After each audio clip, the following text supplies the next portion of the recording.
Paano nyo pinaghahandaan ng Pasko? Ngayong taon na... Ay, bakit? Tulog lang? Kuya Richard, matutulog lang. Ay, bakit wala? Ipalaki nyo na daw ito, Pastor. Okay. So, ready ka na? Ipa. Alele, yung sa performance mo ready ka na. Sa Pasko, hindi pa. Ayun. So, next week ka na mag-perform.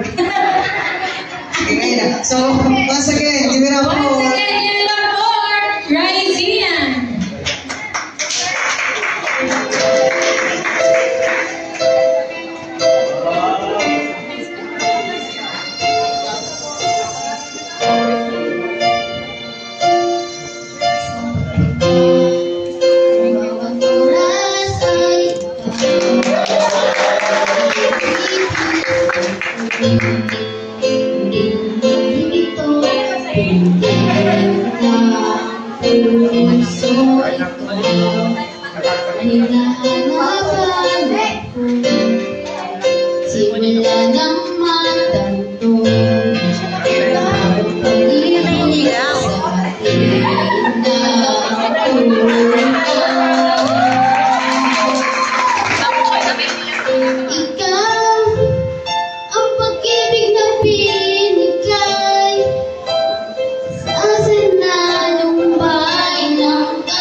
Backup na to, backup.